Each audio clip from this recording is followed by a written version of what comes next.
Hola a todos y bienvenidos al webinar del día de hoy. Sabemos que el proceso de establecerse legalmente en los Estados Unidos puede ser complejo y en ocasiones abrumador. Por ello, en el webinar de hoy les proporcionaremos información clara y práctica, explicada paso a paso, para que comprendan las diferentes vías hacia la residencia. El webinar del día de hoy titula ¿Cómo vivir en los Estados Unidos legalmente? Mi nombre es Yarela Callejas, encargada de Marketing y Comunicación de Spain US Chamber of Commerce, y seré la moderadora para esta sesión organizada en colaboración con Salazar Dagger Immigration Law. Antes de comenzar con el webinar, y para aquellos que son nuevos en este canal, permítanme presentarles brevemente quiénes somos. Spain US Chamber of Commerce somos una organización sin fines de lucro que se dedica a apoyar a las empresas en su expansión hacia los Estados Unidos. Lo hacemos a través de una amplia variedad de actividades y eventos, tanto presenciales como en línea, diseñados específicamente para facilitar este proceso. Si desean conocer más sobre nuestras próximas actividades, les invito a visitar nuestro sitio web www.spainchamber.com. En este webinar aprenderemos sobre los tipos de visas, requisitos legales, estrategias para manejar procesos migratorios y cómo garantizar que su transición sea lo más fluida posible. Además, tendremos un espacio para que la panelista pueda responder sus preguntas al final. Para dejar sus preguntas, lo pueden hacer a través de la pestaña titulada Preguntas, ubicada en el lateral derecho de su pantalla. Les pedimos que las envíen durante la presentación para que así podamos organizarlas y la panelista responderá las mismas preguntas al final de su exposición. Por último, comentarles que esta sesión será grabada y podrán encontrar este y otros webinars más en nuestro canal de YouTube, que en este momento aparecerá en su ventana de chat. Ahora permítanme hablarles sobre nuestros colaboradores para este webinar, Salazar Dagger Immigration Law. Esta firma se dedica exclusivamente a la práctica de la ley de inmigración y nacionalización en los Estados Unidos. Y por tanto son especialistas en inmigración y visados, que como sabemos es un ámbito que se caracteriza por su complejidad, alta regulación y sobre todo constante evolución. Hoy contamos con la presencia de la fundadora de la firma, Morela Salazar Dagger, una abogada en migración con amplia experiencia en temas empresariales y familiares. Desde el 2006 ha representado con éxito tanto a corporaciones multinacionales, pequeñas empresas y familias que buscan establecerse en los Estados Unidos. Morela compartirá con nosotros su conocimiento y experiencia para guiarnos a través de aspectos claves en el proceso migratorio, ofreciendo soluciones prácticas y respuestas a las preguntas más comunes. Bienvenida, Morela. Hola, buenos días, Yarela. Muchas gracias por la presentación. Muchas gracias por acompañarnos el día de hoy. Estamos muy expectantes de este webinar y por favor, sin más preámbulos, continúa con tu presentación. Bueno, muchas gracias y buenos días a todos los que se unen a este webinar. Ciertamente, como Yarela ya explicó en su presentación, la ley de inmigración es una ley, en constante movimiento. Como todos saben, cada administración que llega al país hace sus modificaciones. El Congreso está constantemente revisando nueva legislación, nuevas regulaciones.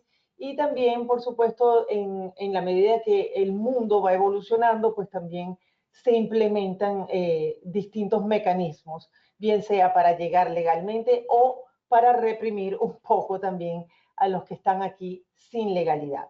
Por eso, en primera instancia, es sumamente importante que todo el que tenga la intención de establecer, bien sea sus negocios o su familia en los Estados Unidos, hagan un buen estudio de cómo llegar aquí de forma legal.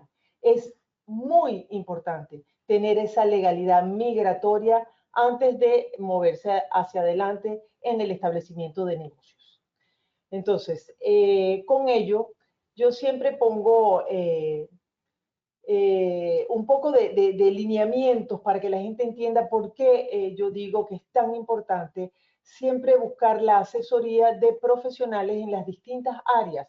Aquí en Estados Unidos todos los profesionales son especialistas en áreas o nichos de trabajo. Por ejemplo, los abogados, todo abogado se especializa en un nicho de la ley. Y asimismo, pues no son conocedores de la ley fiscal o de cuáles son las regulaciones corporativas, si solamente nos especializamos en inmigración. Y por eso que es muy importante, en mi caso, siempre aclarar que mi área de experticia es la ley de inmigración. Entonces, dicho esto, yo siempre empiezo con un poco de recomendaciones. Cuando yo establezco y le sugiero a nuestros oyentes que siempre busquen la ayuda de un profesional, es porque en Estados Unidos realmente no hay error pequeño. Esto es un mercado que está firmemente sujeto a muchas regulaciones y está basado en la buena fe. ¿Esto qué quiere decir? Que toda documentación que usted nos provea siempre se va a tomar que es verídica, que es auténtica, hasta que no se compruebe lo contrario. Y todo el sistema legal de este país está bastante sistematizado, por lo tanto, todo es comprobable. Entonces, consideraciones generales antes de comenzar cualquier proceso. Primeramente, todos los visados son concedidos para trabajar para un empleador específico. Y se los explicaré más adelante en la medida que vayamos viendo los distintos tipos de visas y de procesos. Las empresas que le solicita el visado a un empleado es realmente la que es responsable ante las autoridades para que ese empleado extranjero esté de manera legal en los Estados Unidos. Y una cosa que siempre me gusta decirles, señores, aquí los errores cuestan mucho, mucho dinero. Por lo tanto, lo más importante es minimizar errores en nuestros procesos, ¿ok? Y claro está, ningún proceso tiene garantía de aprobación. El papel del abogado que los acompaña es tratar de minimizar esos riesgos y además presentar expedientes con todos los requerimientos que la ley nos exige. Entonces, entendiendo esto, yo quería empezar un poco por un panorama general para que ustedes comprendan cómo dividimos nosotros, digamos, los bloques de la ley de inmigración en cuanto a los que nos compete, ¿ok? Primero yo divido la ley de inmigración en tres grandes bloques. Un bloque que es las visas de no inmigrante. Aquí en esta pantalla ustedes podrán ver que yo he enumerado algunas visas, pero quiero que tengan entendido que hay en la legislación americana hay 187 tipos de visas. ¿Qué tienen todas estas visas en común? Que todas estas visas son a tiempo limitado, es decir, tienen un periodo de vigencia. Algunas de ellas se pueden renovar, otras no. Otras tienen renovaciones limitadas, pero cada una de ellas pues tiene esa característica. Y la otra similitud que tienen todas estas visas es que cada nomenclatura de ellas es para definir la intención con la que entra a los Estados Unidos el individuo portador de esta visa. Y a modo de ejemplo, me gusta siempre referirme a ellos para que la gente visualice. Por ejemplo, la visa B1, B2 son visas de turismo o de negocios. Su intención es venir para hacer turismo o negocios en el país. Existe visa E de inversión, la visa F de estudiante, la L de ejecutivo transferido y en fin, así cada una de ellas. Entonces es importante determinar la intención y la duración de estas visas. Luego el segundo bloque, que hablaremos con más detenimiento más adelante, es lo que conocemos como la visa de inmigrante. La visa de inmigrante se logra a través de distintos procesos y no es otra cosa más que la residencia permanente de los Estados Unidos, lo que conocemos comúnmente como el Green Card.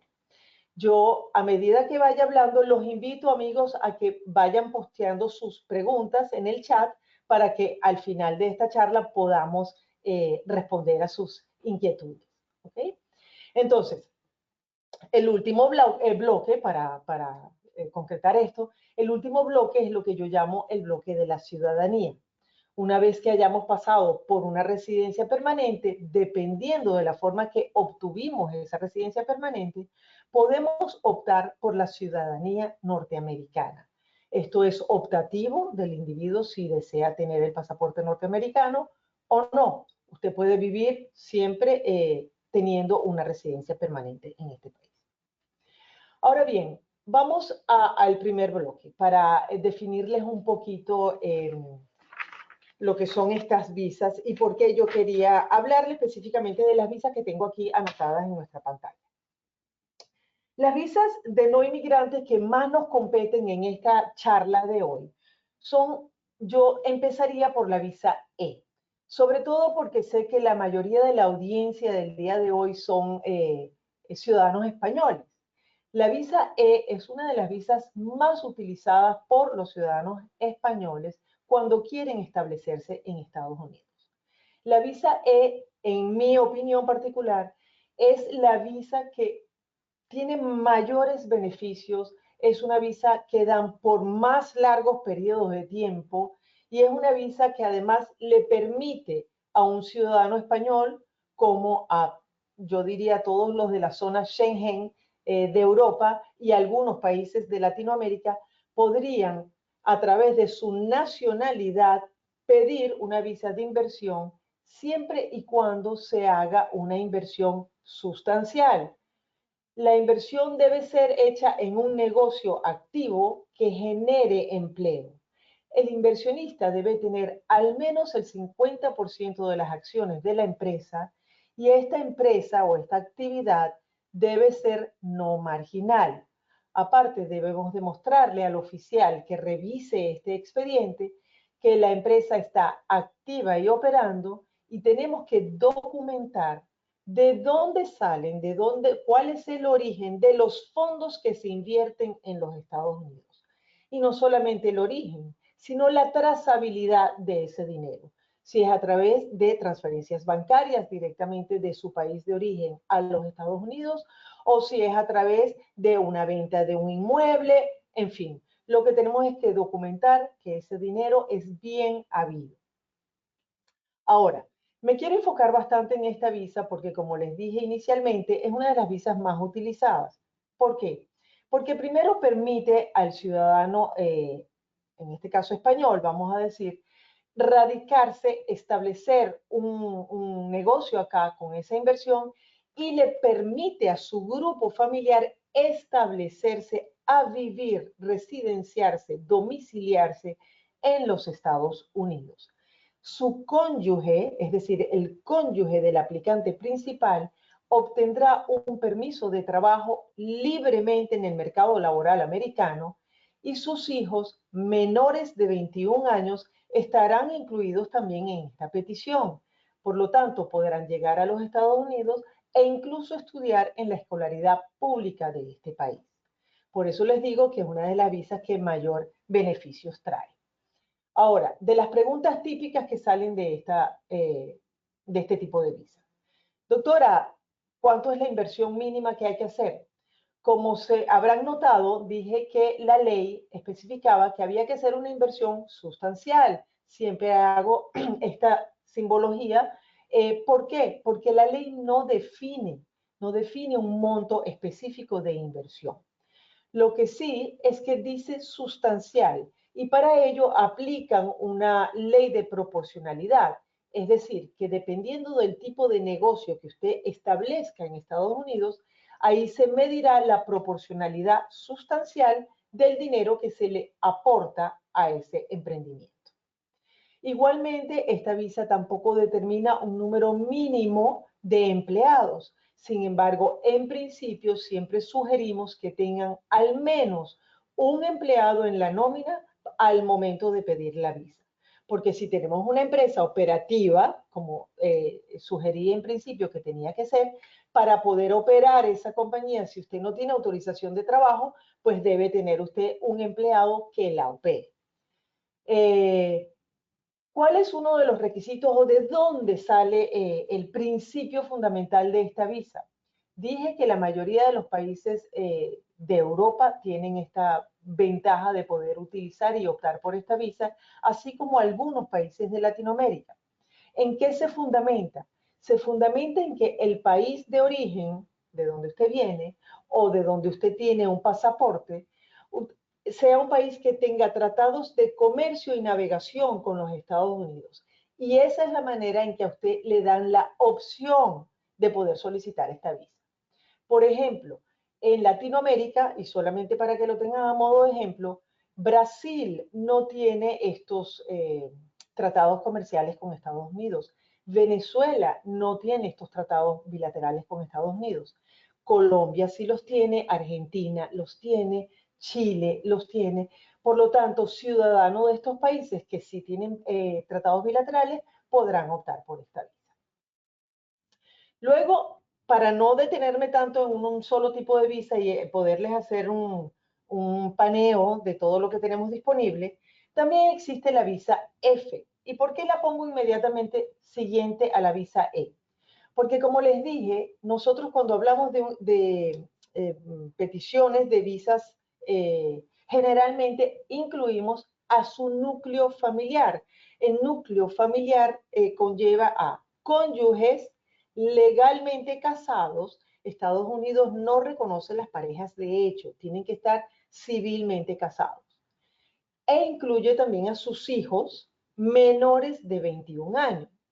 Por lo tanto, cuando una familia se viene y tiene hijos de 19 años, 20 años, ya tenemos que tener un plan B de cómo mantener a sus hijos legalmente en los Estados Unidos. Y una de las formas más frecuentes, porque generalmente un chico de esa edad está en plena edad de estudiante, entonces se le solicita una visa de estudiante a los muchachos para que puedan continuar viviendo aquí con sus padres. Entonces los padres tendrán la visa E y los chicos tendrán visa F de estudiante. Los requisitos para una visa de estudiante, primeramente, la persona tiene que inscribirse, registrarse en una institución académica, que la institución emita lo que llamamos un documento I-20. Esa I-20 es lo que realmente le va a permitir a usted solicitar una visa de estudiante. La visa se puede solicitar acá en Estados Unidos y luego estamparla en el consulado de su país de origen. Así no tendrán ninguna limitación de viajar ni dentro ni fuera del país y reingresar con su estatus de estudiante. Enseguida también quiero hablarles de la visa visa H, otra visa bastante popular. Aunque esta visa tiene limitación en cupos, los Estados Unidos establece que hay un cupo de 65,000 visas H cada año. Las visas H son visas para profesionales que tengan titulación universitaria. Necesitan en primera instancia tener una oferta de empleo a través de una empresa norteamericana y que la empresa haga la solicitud de la visa para este trabajador extranjero, siempre y cuando tenga las calificaciones profesionales requeridas para ese cargo. Como les dije, tienen un cupo limitado, por lo tanto, en el momento que se abre la opción para poder solicitar esta visa, tenemos que tener toda la documentación en orden para poder enviar esta petición. Como ustedes se imaginarán, en el momento que abren la postulación, que generalmente es el 1 de abril de cada año, llegan al sistema de inmigración aproximadamente 400,000 peticiones. Por lo tanto, de esas escogen 65,000 y las demás las devuelven. Igualmente hay un cupo adicional de 25,000 Hs adicionales si la persona tiene además estudios de posgrado. Señores, como ustedes verán, yo estoy dando aquí pinceladas de cada una de las visas. Si ustedes necesitan preguntar, pues aquí en el chat lo pueden hacer y posteriormente, por supuesto, podemos tener una cita donde analizaremos su caso en particular. Porque aunque las visas son la misma, no en todos los casos se aplica del mismo modo. Cada familia y cada realidad tiene particularidades que debemos evaluar antes de hacer cualquier proceso migratorio. Luego tenemos la visa J. La visa J generalmente las trabajo en conjunto con la Cámara de Comercio Española, que nos ayudan en ello. La visa J es utilizada generalmente para chicos que vienen a hacer pasantías aquí en los Estados Unidos.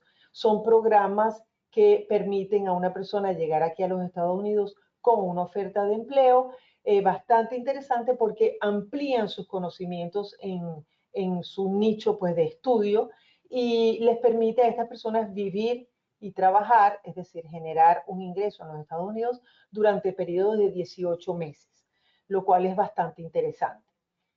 Luego tenemos la visa L. La visa L también es bastante popular, sobre todo cuando estamos hablando de representaciones de empresas multinacionales. La visa L es lo que yo en particular llamo visas estructurales. ¿Por qué? Porque requerimos de las estructuras corporativas.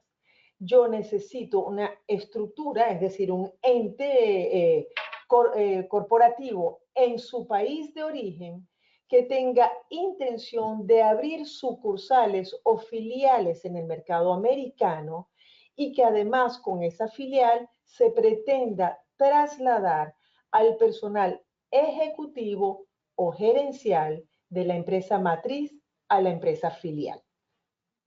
Aquí los requerimientos fundamentales son tres. El primero, que esta persona que queremos trasladar haya trabajado al menos un año de los últimos 3 en la empresa matriz, bajo un cargo ejecutivo o gerencial. Esto se demuestra a través de los pagos de nóminas mensuales. Segundo, la empresa matriz y la empresa en los Estados Unidos deben tener una relación vinculante. Esta relación tiene que ser o de sucursal o de afiliada. ¿Cómo se demuestra esto? A través de la distribución accionaria de las compañías. Bien sea que la empresa extranjera sea dueña de la empresa en los Estados Unidos o que el socio mayoritario de la empresa extranjera sea el socio mayoritario de la empresa de Estados Unidos o, en tercer lugar, que los socios en la empresa extranjera tengan la misma proporcionalidad de acciones como la empresa en los Estados Unidos. Es decir, que sean espejo. Así demostramos que las dos compañías realmente tienen una relación calificante. Y por último, el requisito fundamental sine qua non que tiene que estar en nuestros expedientes es demostrar que este individuo que se va a trasladar no solamente tenía un cargo ejecutivo y gerencial en la empresa de origen, sino que viene a los Estados Unidos a un cargo similar, ejecutivo o gerencial.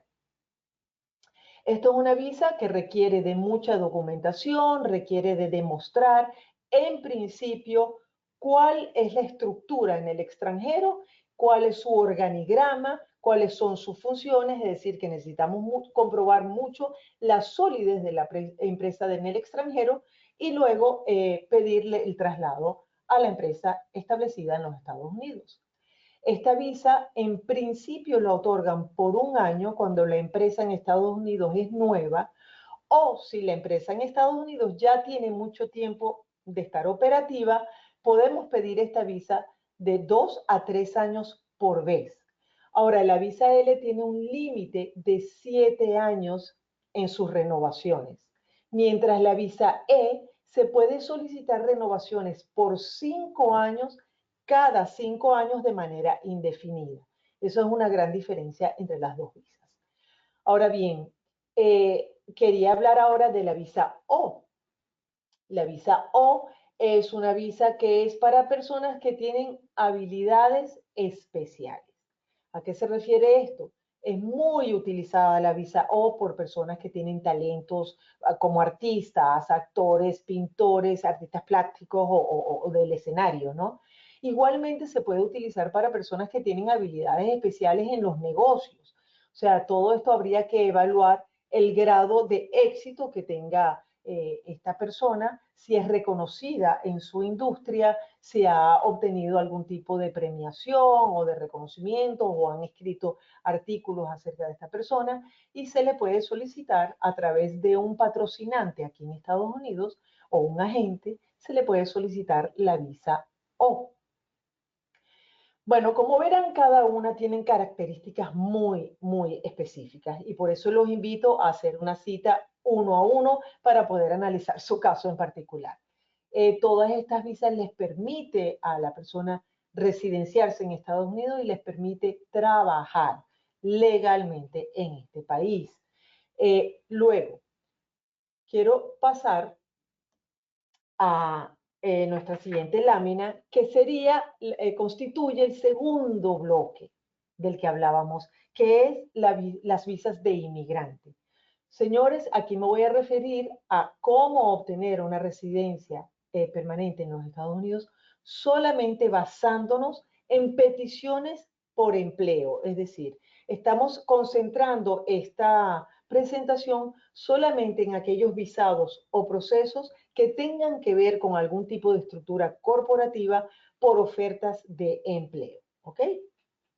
Entonces, entendiendo esto, vamos a hablar de los 5 procesos que existen en la legislación americana para lograr una residencia permanente a través de peticiones por empleo.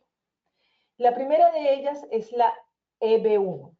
EB-1, por sus siglas, significa Employment Based, es decir, basado en empleo categoría 1. Esta categoría 1 también tiene distintas acepciones, digamos. Una de ellas es para aquellos individuos que llegaron aquí con una visa L como gerentes o ejecutivos de una compañía, tienen una visa L de no inmigrante, es decir, temporal.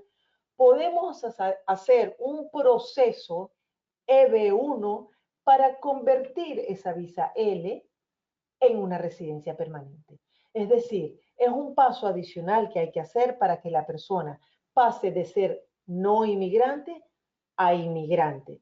Entonces, en esto tenemos que comprobar no solamente todo lo que viene de la empresa matriz, la empresa en el país de origen, sino todo lo que se ha elaborado en los Estados Unidos con la empresa filial. Tenemos que demostrar que se han pagado los impuestos a tiempo, que tenemos una plantilla de nómina, que este gerente o ejecutivo ha estado en la nómina cumpliendo su papel como gerente o ejecutivo y demostrar pues que el establecimiento de la compañía en Estados Unidos realmente ha cumplido con lo que se estableció, con la misión que estableció en principio. Y con esto podemos convertir su visa en residencia. Igualmente, este proceso EB-1 es aplicado para personas que tienen habilidades extraordinarias. Si ustedes recuerdan, acabo de mencionar la visa O1. La visa O es para personas con habilidades especiales, que es lo que se exige para tener una visa de no inmigrante. Para poder pasar a la visa de inmigrante, tenemos que demostrar que esas habilidades son extraordinarias. Entonces, las personas con habilidades extraordinarias tendrían que cumplir 3 de 10 criterios que establece la ley. Yo en particular, en mi práctica, intento presentar en un expediente más de 3 de los criterios para que de alguna manera, si el oficial no está de acuerdo o no se siente satisfecho con uno de los planteamientos, por lo menos tenemos otro. Yo suelo ser bastante conservadora en mis presentaciones porque entiendo que esto a la final está en manos de un oficial que debe evaluar todo este expediente y debe sentirse satisfecho para poder aprobar al final la petición que estamos haciendo.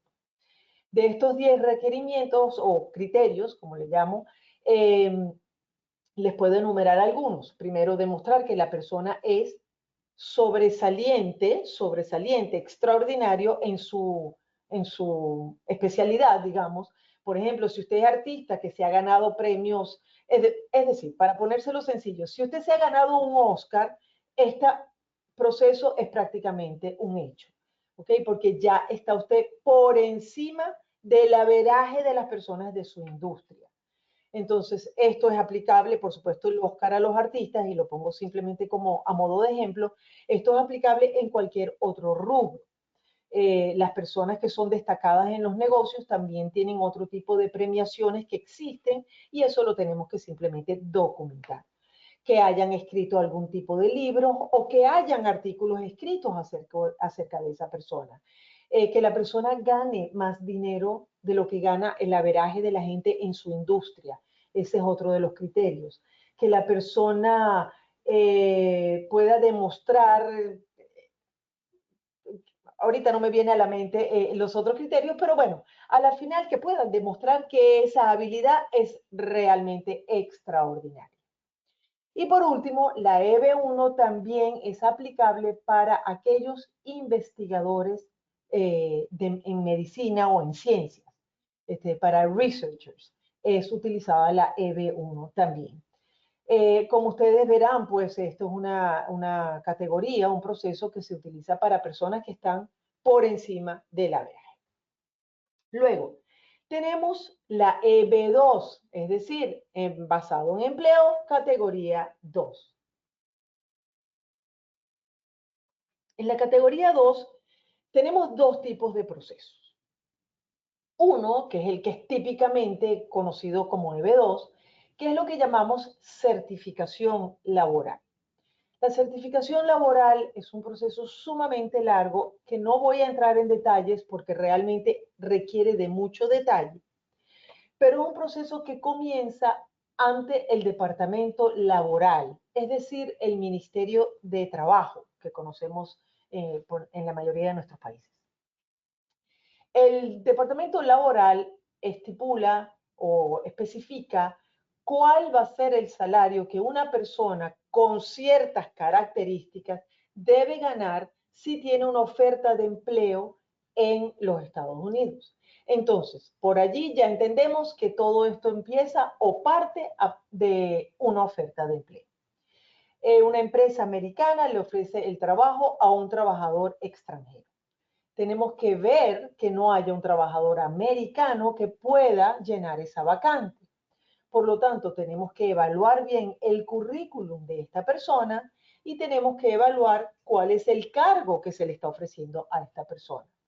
Con ello en mente, se idea una descripción laboral y de sus obligaciones y responsabilidades, y eso se le envía al departamento laboral para que el departamento laboral estime cuál es el salario prevaleciente para una persona con esas características en un trabajo con esos requerimientos, y sobre todo tomando en cuenta en qué lugar geográfico del país se va a llevar a cabo ese trabajo.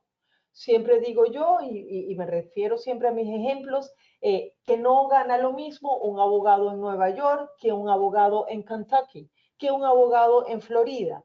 Todos los estados tienen niveles de costos de vida muy distintos, por lo tanto también sus trabajadores tienen niveles de ingresos diferentes. Entonces, ese salario lo determina el departamento laboral. Una vez que eso se determina, se va a un reclutamiento que se tienen que poner avisos en prensa, en radio, en internet, en todos los medios posibles para buscar a una persona que pueda llenar esa vacante. Y así sucesivamente comienza el proceso para que si no hay nadie que aplique este trabajo o si no hay nadie con las características específicas que estamos buscando, entonces finalmente el trabajador que se está tratando de traer puede salir certificado. Inmediatamente se comienza el proceso ante el servicio de inmigración y el servicio de inmigración puede aprobar, siempre con la anuencia, por supuesto, de la empresa, porque es la empresa quien está haciendo la petición, puede aprobar esta petición y la persona al final va a lograr su residencia permanente. Ahora, les dije en principio que esto es un proceso bastante largo. Este proceso puede durar perfectamente 2 años, 2 años y medio, hasta llegar a su término final. Ahora bien, como ustedes verán en la planilla, yo pongo certificación laboral /NIW. NIW significa National Interest Waiver. Esto es un proceso que es una excepción a la certificación laboral. Sigue siendo de la categoría EB2, pero lo que hace el National Interest Waiver es evitarnos o disminuir la parte que lleva a cabo el departamento laboral, siempre y cuando en nuestra presentación podamos demostrar que la persona que quiere solicitar una NIW tiene o un grado académico superior o una experiencia laboral de más de 10 años en su especialidad. Teniendo esto como principio o como base de la petición, tenemos que demostrar que esta persona es reconocida en su industria, que esta persona ha llevado a cabo algún tipo de programa de experiencia laboral con mucho éxito y que le va a plantear, o le plantea, mejor dicho, a los Estados Unidos un proyecto que puede desarrollar porque tiene los medios no solamente de apoyos económicos, sino de conocimiento, de poder llevar adelante este proyecto en los Estados Unidos, que además va a ser un beneficio nacional para los Estados Unidos. Si nosotros podemos presentar este expediente, por supuesto, tenemos que presentar un expediente muy robusto, demostrando las calificaciones de esta persona y demostrando cómo se puede llevar a cabo ese proyecto que beneficia a este país. Para ello, por supuesto, hay que hacer muchos estudios de cuáles son las necesidades de los Estados Unidos y en qué programas el gobierno está aportando para que nos ayude a avanzar en este tipo de proyectos. La persona podría lograr una residencia permanente sin la necesidad de una oferta de empleo. Es decir, esto es un proceso que lleva a cabo el individuo por sí mismo. O sea, lo cual, por supuesto, nos da grandes ventajas porque no necesitas de una empresa que te haga una oferta de empleo. Luego tenemos la EB3, que es básicamente lo mismo que la certificación laboral que ya expliqué anteriormente, pero que la persona no requiere tener títulos universitarios, sino que tiene que tener conocimientos especializados. Esto se llama skilled workers. Esto es aplicable para personas que trabajan, que tienen una oferta de empleo legítima y se puede llevar adelante una certificación laboral sin ningún problema. Es decir, con esto lo que quiero decirles es que no es necesario que sean profesionales universitarios para poder llevar adelante un proceso de certificación laboral. Luego, la EB4 es, bueno, para inmigrantes especiales como religiosos que los pidan sus iglesias, pueden ser sacerdotes, monjas, pastores, rabinos, o sea, en cualquier tipo de religión admitida en los Estados Unidos se puede hacer una petición laboral a través de sus congregaciones y también para personal militar. Y por último, la EB5. La EB5 es un programa especial que se creó en los Estados Unidos mediante el cual, a través de una inversión y la creación de 10 puestos de empleo, la persona puede lograr una residencia permanente. Este programa de EB5 está dividido en dos tipos. Hay uno que se llama EB5 Regional Center y hay otro que es el EB5 particular o individual. El más utilizado, para ser franca, o por lo menos en mi práctica, son los Regional Centers. ¿Y a qué se refiere esto? Hay proyectos generalmente de construcción en los Estados Unidos que requieren de mucha inversión para llevarlos a cabo. Entonces, si estos proyectos se registran en el programa de EB5, el gobierno les permite solicitar inversionistas extranjeros para que inyecten su dinero en estos proyectos y con esa inyección de dinero, comprobando que se crean 10 puestos de empleo con ese monto de dinero, la persona podrá obtener un beneficio migratorio que al final es la residencia permanente. Estos programas son muy inspeccionados, bastante regulados, y es la única manera que a través de una inversión pasiva un inversor pueda lograr una residencia permanente. Recuerdo que todos estos procesos de los que estoy hablando siempre vamos a incluir al grupo, al núcleo familiar. Es decir, que si un inversor está casado y tiene hijos, esta residencia permanente va a salirle a todo el grupo de familia.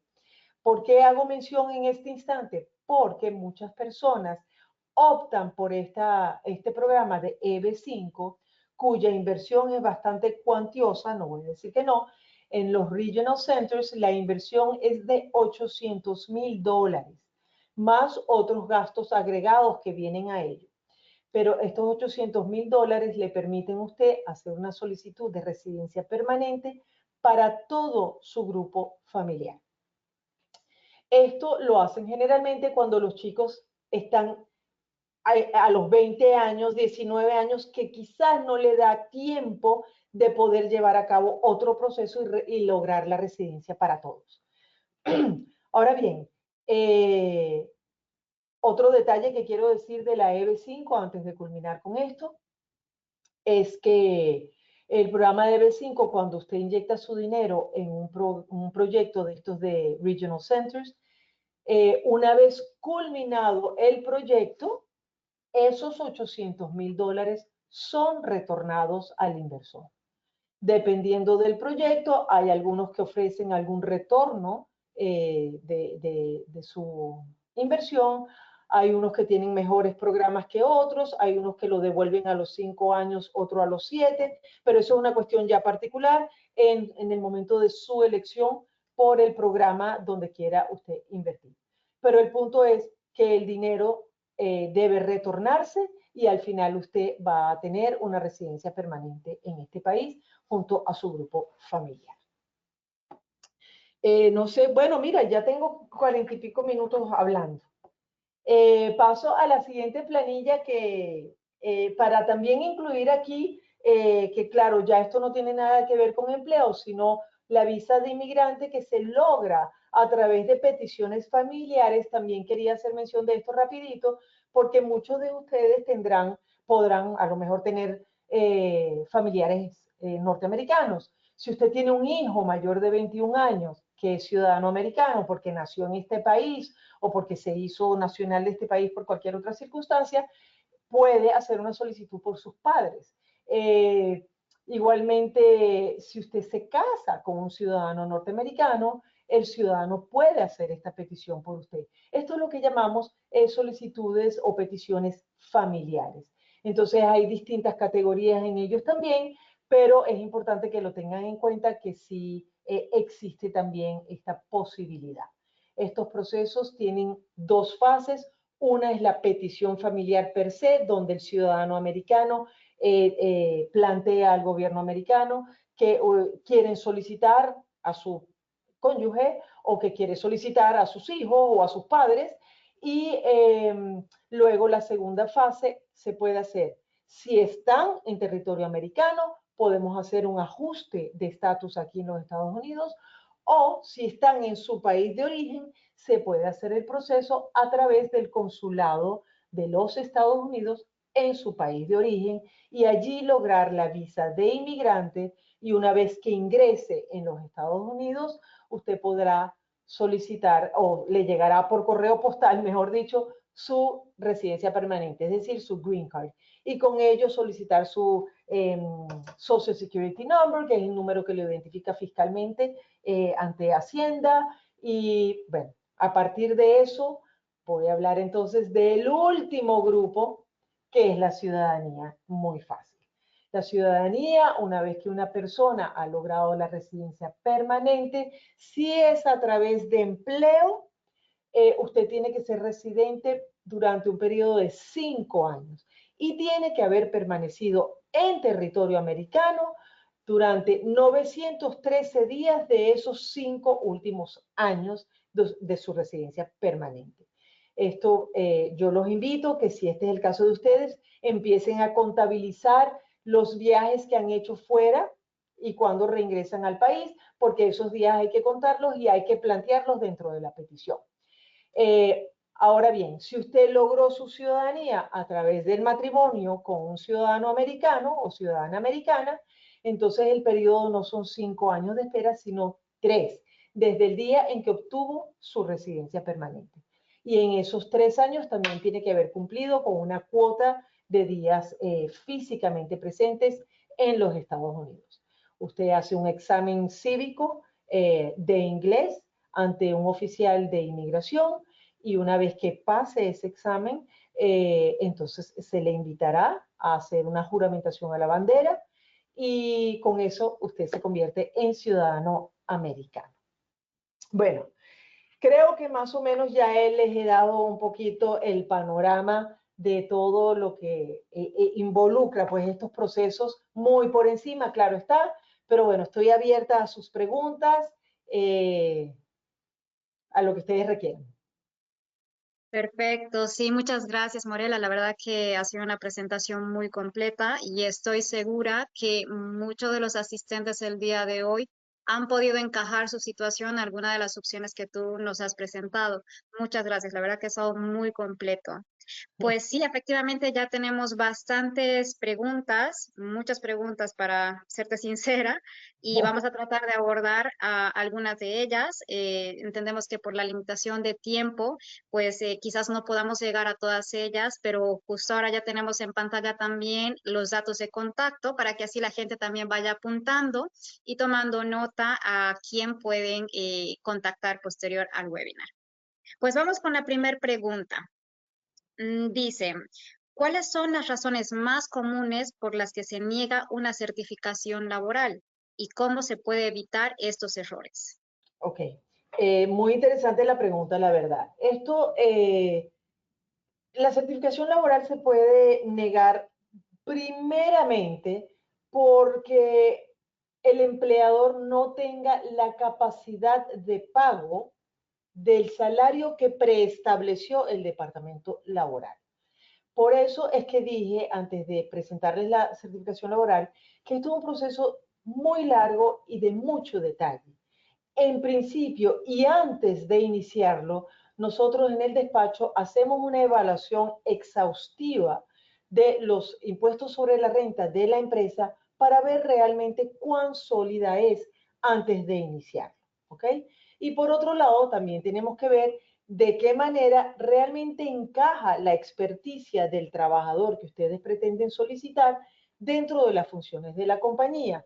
Entonces, esto, por supuesto, a grosso modo, porque tampoco podemos adivinar lo que va a establecer el departamento laboral, pero tratamos de minimizar estos riesgos que son los que definitivamente podrían al final hacer que se deniegue una certificación laboral.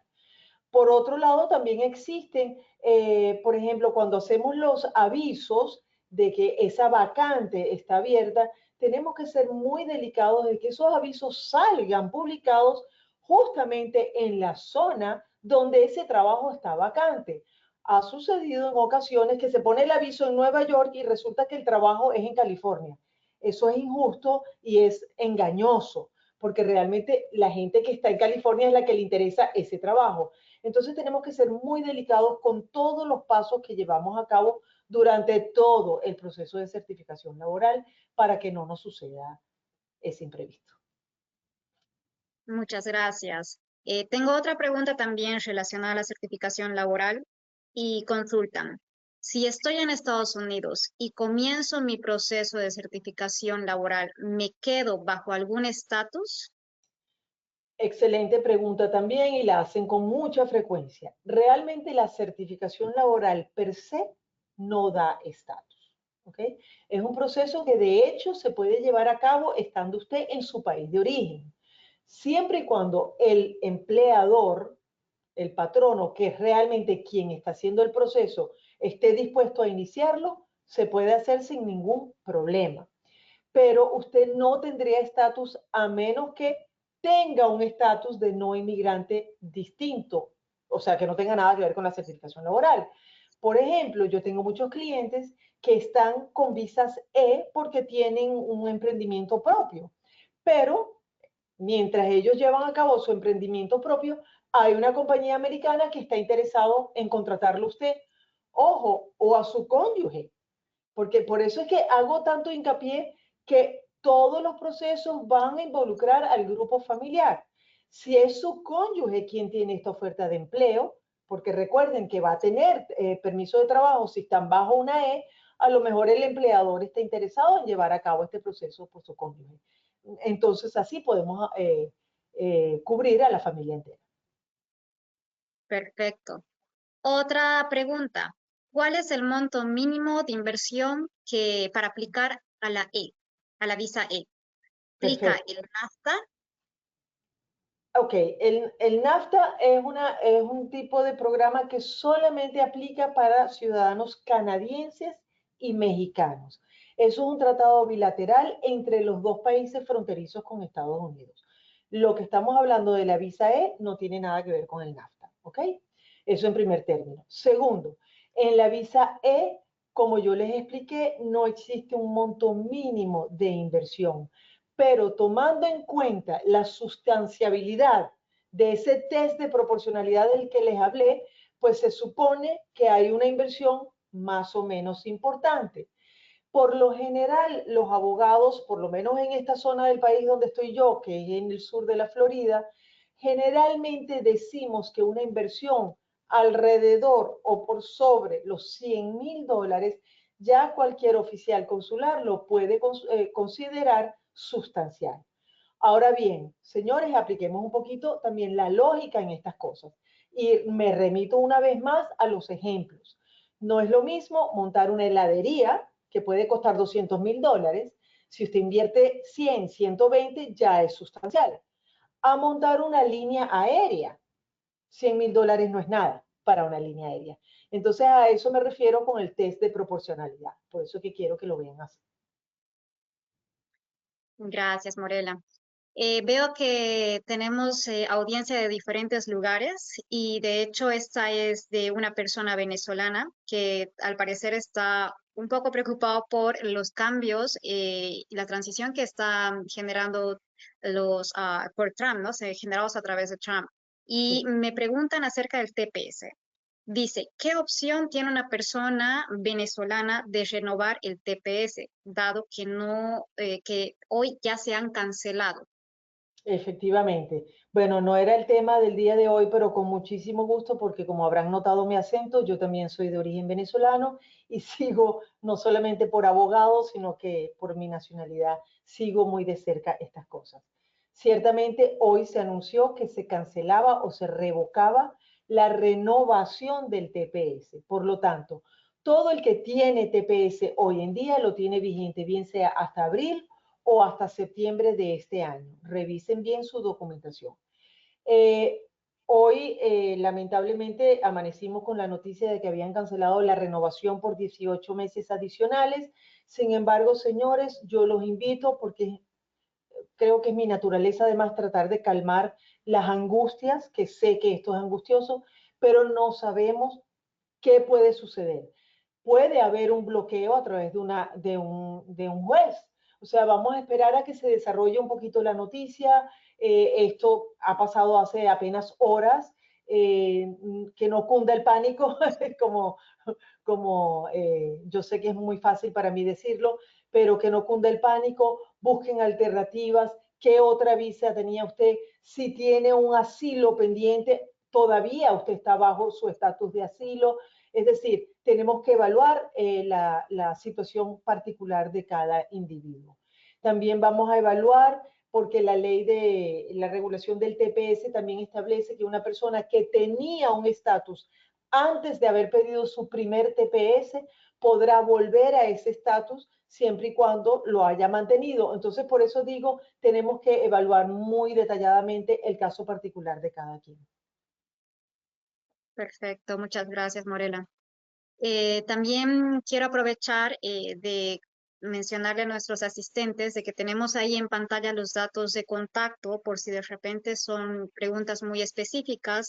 Hay algunas que no podemos ir muy al detalle porque entendemos que son situaciones muy especiales y delicadas, así que por favor tomen nota del contacto que ven ahora en su pantalla para hacer directamente la consulta con la abogada. Me pregunta un estudiante sobre la visa F de estudiante. ¿Es solo para universidades? ¿Podría pedir una visa F si cursamos un programa en alguna entidad privada que no está reglamentada? A ver, cuando hablé de la visa F1, el requisito sine qua non es que el instituto tenga la capacidad de emitir una I-20. La I-20 es el documento que nos permite sacar una visa de estudiante. Sí, puede ser un instituto privado, puede ser por un curso particular, un posgrado, la universidad, incluso colegio primaria, si es un colegio privado. Los colegios públicos no emiten I-20. Perfecto. ¿Y se necesita algún tiempo, un lapso mínimo para que esta entidad pueda demostrar que está brindando el curso? A ver, las entidades generalmente tienen días de inicios de curso, entonces la visa habría que sacarla con antelación y la persona solo puede entrar a los Estados Unidos 30 días antes de que el curso inicie. Pero por eso es que es tan importante la I-20, porque ahí es donde se constata todo. Muchas gracias. Respecto a la visa P, ¿con cuánta antelación se necesita comenzar la renovación de la visa E? Quizás de 5 años. Ok. Cuando yo dije 5 años, me refería específicamente a los ciudadanos españoles y yo diría que casi todos los países de Europa. En Latinoamérica tenemos algunos países que tienen reciprocidades diferentes. Por ejemplo, la visa E para los chilenos la otorgan por un año a la vez. La visa E para los mexicanos la otorgan bien sea por 2 años o por 4 pagando una tasa adicional. La visa para los colombianos o los argentinos, los panameños y otros países es por 5 años. Entonces, efectivamente, cuando lo vayan a renovar, es por 5 años adicionales. ¿Cuánto tiempo de antelación? Pues mira, yo siempre sugiero que la gente se contacte con nosotros por lo menos 4 meses antes de que se le venza su visa, porque con eso nosotros tenemos el tiempo suficiente para armar un expediente. O sea, recuerden que aunque es una renovación, básicamente tenemos que armar un expediente nuevo. Entonces hay que poner todo un historial de esta compañía, podemos incluso pedir una extensión de su estatus acá y pedir la emisión del visado en su consulado de su país de origen. Y para ello, pues tenemos que pedir la cita con antelación. Por ejemplo, Colombia, bueno, después del problema que hubo la semana pasada con los presidentes de Colombia y Estados Unidos, se detuvo un poco la operación del consulado, pero igual se estaban demorando año y medio, 2 años en darnos cita. En Madrid nos dan cita a los 4 o 5 meses. En Argentina nos dan cita a los 3 meses. O sea que cada uno tiene requerimientos distintos. Entonces, si su caso es de urgencia, no lo deje para última hora. Es mi recomendación. Muy bien, gracias. La siguiente pregunta, también relacionada con la visa E. Dice, la visa E está ligada al empleador, pero es posible que tú o tu cónyuge abran una LLC para trabajar de forma autónoma. Es una pregunta que yo no debo responder. A ver, tu cónyuge, como lo dije y lo he repetido ya en 3 ocasiones, me parece, tiene la libertad de trabajar libremente en los Estados Unidos. Eso significa que puede emplearse con cualquier empleador americano, puede abrir una compañía aparte y tener una actividad porque está autorizado a generar un dinero. Usted, es decir, el aplicante principal de la visa E, solo podrá trabajar en su emprendimiento. Está muy claro eso. Okay. La siguiente pregunta. Para una empresa de servicios, consulting, coaching o de coaching de empresas, etcétera, constituida ya en los Estados Unidos, de la cual soy propietario en un 50%, ¿qué visa será la más adecuada?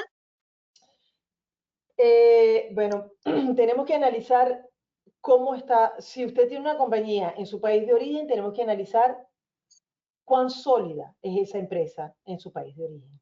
Y con eso, teniendo usted el 50% de las acciones y abre aquí con el mismo 50%, podríamos hacer una visa L. Ahora, si usted abre aquí una compañía sin tener nada en su país de origen, porque no es requerimiento, usted teniendo el 50%, perfectamente podríamos solicitar una visa E, siempre y cuando usted venga de un país o tenga nacionalidad de un país que tenga estos tratados bilaterales y que además haga una inversión en su emprendimiento y que además dé puestos de empleo para personas locales. Muy bien, gracias. La siguiente pregunta es un poco más, yo creo que esto un poco más general. ¿Tener una visa implica que tengas permanencia física en los Estados Unidos? Pues de las visas que les hablé anteriormente, sí les permite la permanencia física en Estados Unidos. No todas les obliga. Por ejemplo, la visa E de inversor no te obliga a vivir aquí. Usted puede tener una visa E de inversor para que cada vez que usted venga aquí se puede quedar incluso un año consecutivo sin tener ningún problema. Puede trabajar en su compañía, puede lo que sea con su compañía, ¿ok? Pero no te obliga. En contraposición a esto, la visa L, como usted es un trasladado, es decir, un empleado trasladado a Estados Unidos, aquí se supone que usted vive acá y que usted trabaja acá en ese cargo ejecutivo o gerencial. Entonces, todo depende del tipo de visa. Si usted saca una visa H a través de un empleador americano, absolutamente tiene que vivir aquí, porque el empleador americano lo está solicitando para que trabaje acá. Entonces, todo depende del tipo de visa y a lo que usted venga específicamente. Gracias. La siguiente pregunta, creo que es un poco más específica, pero veremos hasta dónde podemos llegar. Soy pintor artista con un proyecto muy específico y lo defino más como interiorismo para pintar interiores de casa y negocio.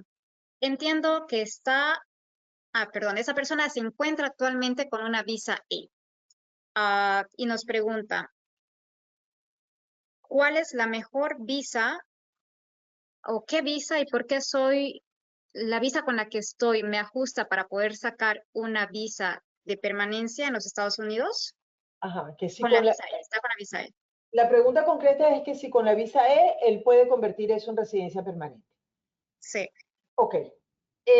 No hay una transición directa, pero sí hay esos 5 procesos de los que hablé. Y por eso quise definirlos cada uno. Porque muchas personas que tienen visas E pasan a una certificación laboral y logran una residencia permanente. O tienen una visa E, pero en su país de origen también tienen una compañía establecida que podemos vincularla con su emprendimiento de los Estados Unidos. Y con eso solicitar una EB1 de transferido. Es decir, tenemos que analizar su caso en particular. No voy a decir que directamente la E se convierte en residencia, pero sí le aseguro que existen mecanismos para lograr una residencia permanente teniendo usted una E. gracias, Morela. La siguiente pregunta. ¿Cuánto tiempo suele durar el proceso de petición familiar? Es mi hermana quien realiza la petición. Creo que aquí deberíamos entender un poco cuál es el grado de relación que se tiene, ¿no? Un poco más a fondo. Pero bueno, en todo caso, ella hace referencia de que su hermana le hace la petición. Bueno, a ver, a grosso modo lo digo, si es un hermano ciudadano americano que está pidiendo a otro, es un proceso que hoy por hoy puede perfectamente demorarse 12 años, 14 años, porque son una segunda categoría o tercera categoría. O sea, realmente cuando les hablé de las peticiones familiares, si bien existe la posibilidad de pedir a un hermano, o sea, realmente lo general, lo que hace la gente son las solicitudes de immediate relatives, es decir, cónyuges, padres o hijos. Pero, a ver, en muchos casos yo he visto gente que vive aquí en Estados Unidos hace muchos años, tienen ciudadanía y tienen un hermano o hermana que viven en su país de origen y hacen la petición y la dejan pasar. Y bueno, señores, llega el momento y se puede hacer luego su solicitud de residencia. O sea, no está de más, digamos, pero no es inmediato para nada. Sí, esos procesos entendemos que llevan bastante tiempo. Sí. La siguiente pregunta, bueno, ya estamos casi sobre la hora, así que vamos a ir abordando las últimas preguntas, Morela, si no te importa. Dice, para solicitar la ciudadanía teniendo la residencia por empleo, ¿cuándo se debe solicitar? He oído que la solicitud puede realizarse antes de los 5 años. Bueno, se puede realizar 3 meses antes de los 5 años, pero básicamente son los 5 años. ¿Por qué? Porque aquí lo importante es que durante esos últimos 5 años o 4 años y 9 meses es poder contabilizar los días que estuvo físicamente presente dentro del territorio americano.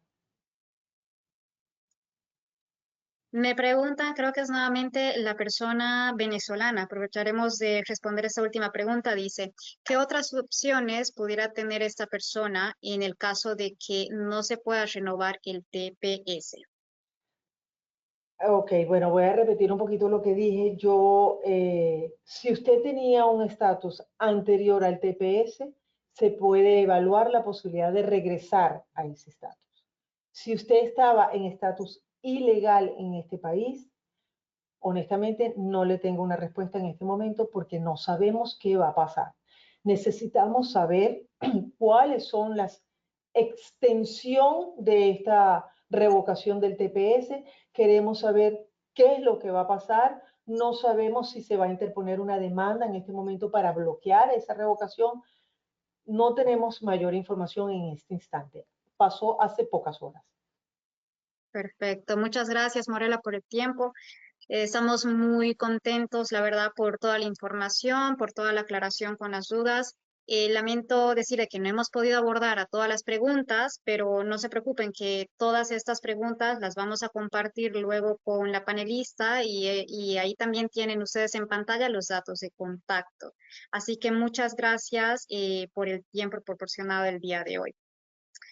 Aprovecho también de recordarles nuevamente a todos los asistentes que pueden encontrar este webinar que una vez terminado pasaremos a nuestro canal de YouTube y pueden seguirnos también en nuestras redes sociales para estar al tanto de nuestros próximos eventos.